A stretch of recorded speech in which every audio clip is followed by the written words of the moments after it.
Buen día, mi nombre es Angélica Mayerly Velasco Méndez y pertenezco al grupo de UMA de la Universidad Industrial de Santander en Colombia.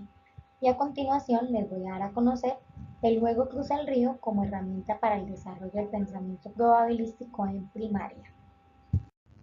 El presente reporte de investigación es de tipo cualitativo y describe los resultados obtenidos a partir de una intervención de aula realizada con un grupo de 6 estudiantes de quinto grado, quienes pusieron a prueba sus conocimientos previos sobre la probabilidad. Entre los principales hallazgos se encuentra que los estudiantes inciden en el error de la heurística de la representatividad, el sesgo de probabilidad y la ley de los pequeños números. Esta se fundamentó en la teoría cognitiva de Piaget y en la teoría del recuento de Hellman y Gallistei. Planteé como objetivo diseñar y aplicar una intervención de aula basada en el juego Cruza el Río para caracterizar el razonamiento probabilístico en estudiantes de quinto grado, a fin de desarrollar los siguientes estándares. Interpreto y represento información en tablas y gráficas, conjeturo y pongo a prueba predicciones acerca de la posibilidad de ocurrencia de un evento y conjeturo acerca de los resultados de un experimento aleatorio usando proporcionalidad y nociones básicas de probabilidad. En cuanto a nuestro marco teórico, tenemos que el azar y la probabilidad es de suma importancia debido a su relación con el mundo global, puesto que la encontramos en muchas áreas de estudio como son el deporte, la economía, en los juegos y en el desempeño laboral. Además, que gracias a la probabilidad se han comprendido diversos métodos estadísticos que son utilizados en diferentes campos como el científico, profesional y social. Godino, Batanero y Cañizares, 1991. También se establece que anteriormente la importancia que se le daba al estudio de la estadística y probabilidad en primaria era muy poco. Sin embargo, últimamente se han realizado más investigaciones donde se garantiza la relevancia e importancia del mismo en grados primarios.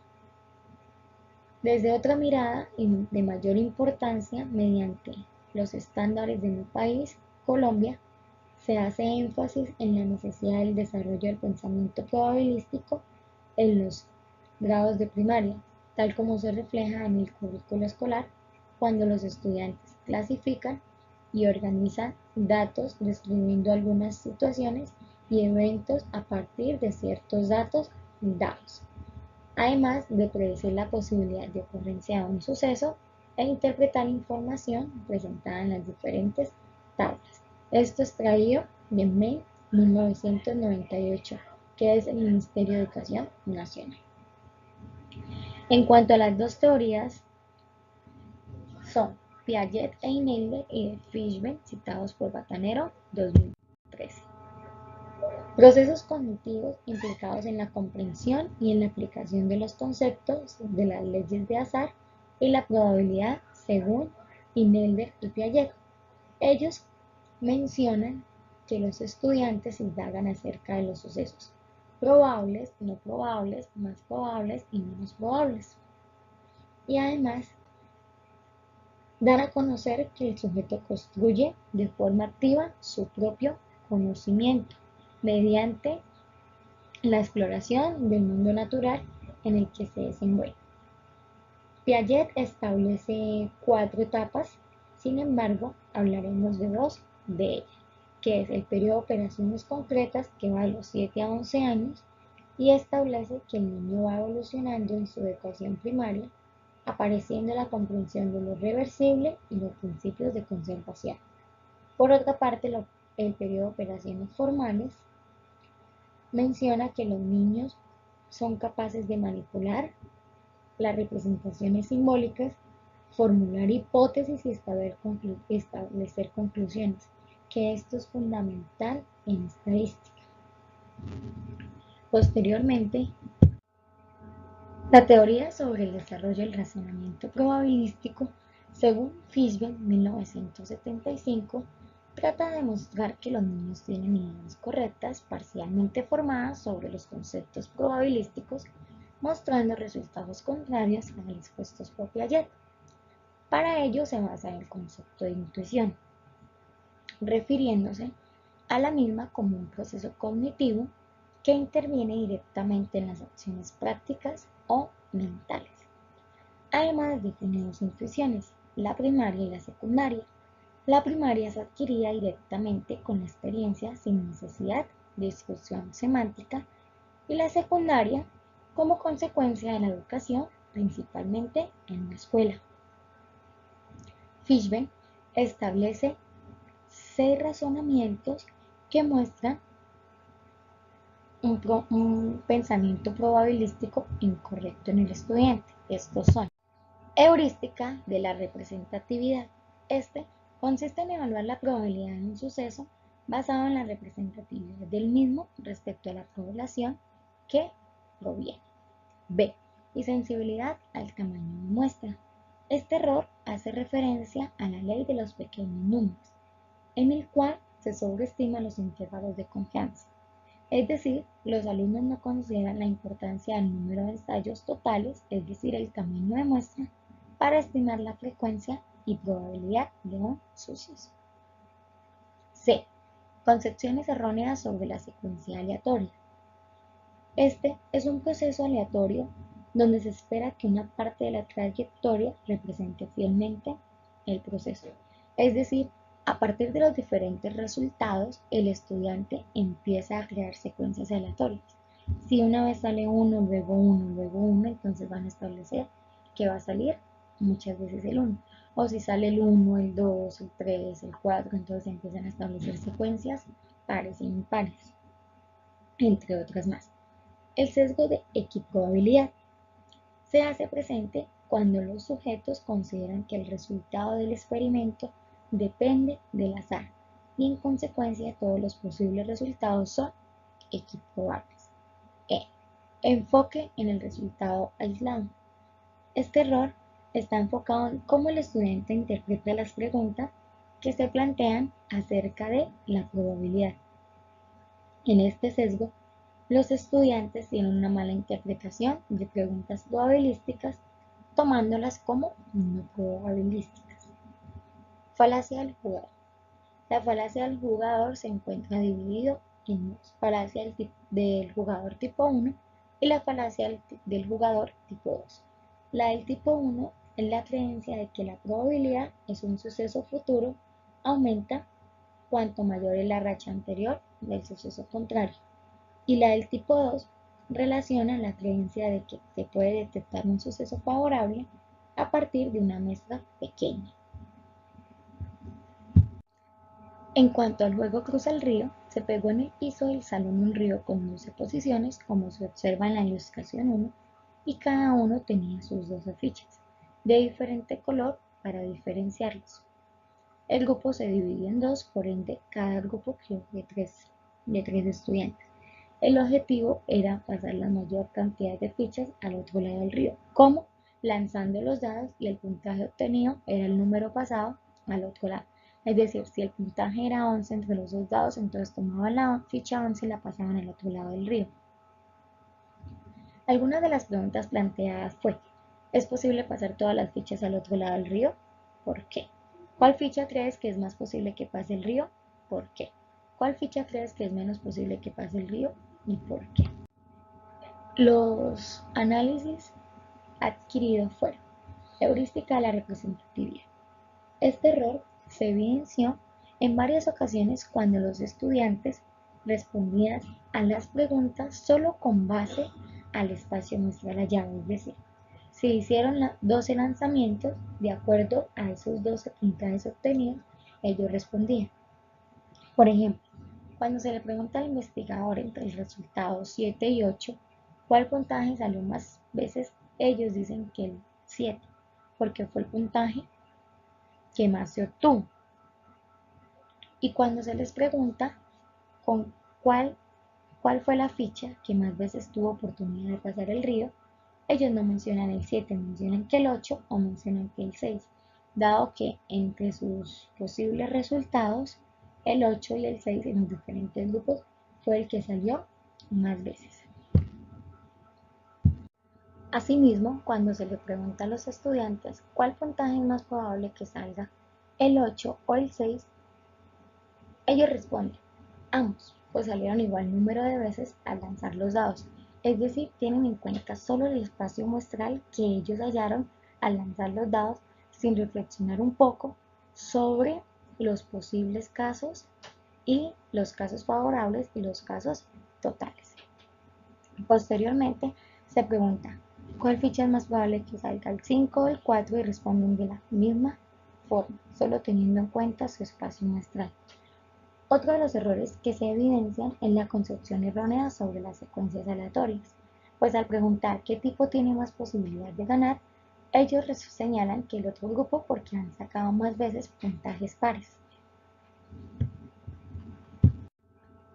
Se observa que los estudiantes responden las preguntas, razonan y predicen, teniendo en cuenta el espacio muestral hallado y no tienen en cuenta el espacio total.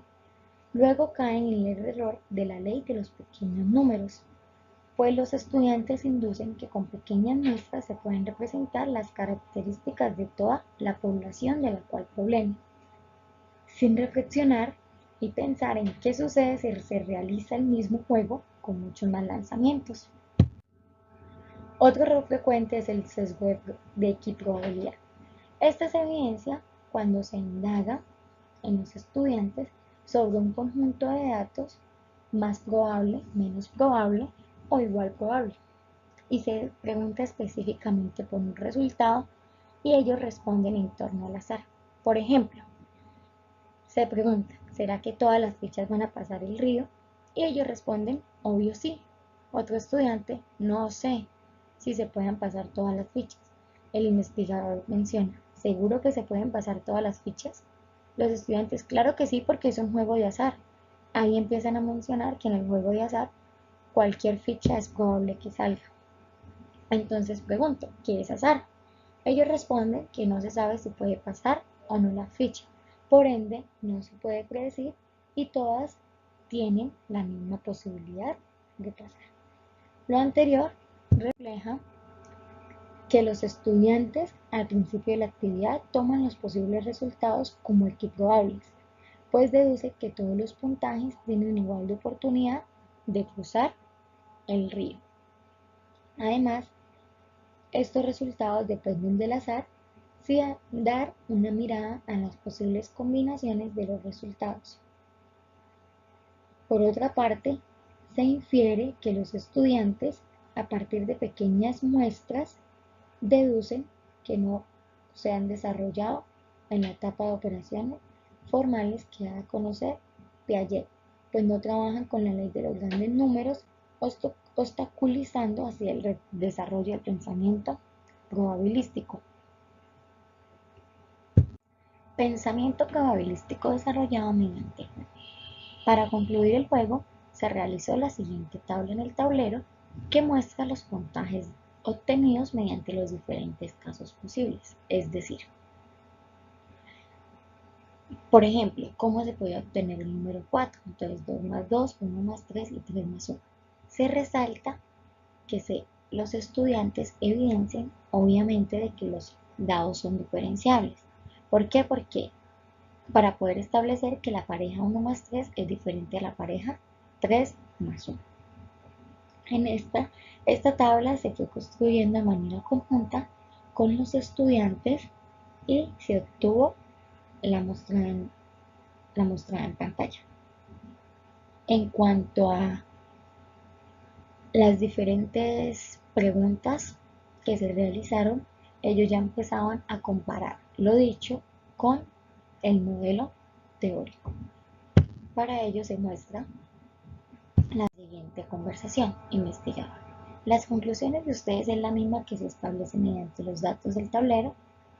Ellos mencionan, pues sí, es más probable que salga una suma que de 7, lo que habíamos dicho al principio. Después de largos lanzamientos, ellos habían concluido que era el número 7, pero solo teniendo en cuenta los resultados hallados. Sin embargo, ahorita ya comparaban con los resultados obtenidos.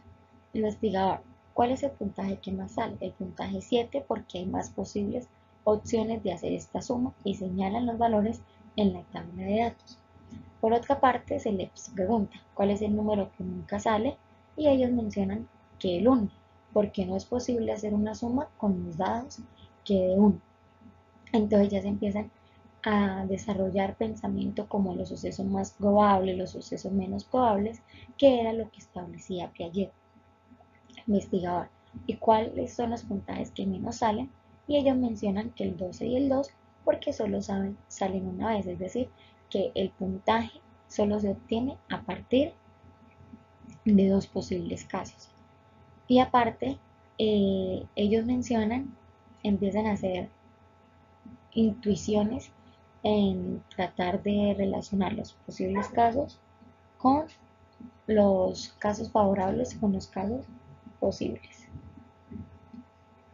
Asimismo, se analiza que los estudiantes reconocieron correctamente los sucesos imposibles luego de varios lanzamientos y al momento de indagar en la tabla de sumas comparan las conclusiones con sus ideas previas, deduciendo que alguna de ellas eran verdaderas. Asimismo, se logró que los estudiantes concluyeran cuál era el puntaje con mayor probabilidad y menor probabilidad. Por otra parte, los estudiantes dan cuenta de forma implícita de una distribución normal.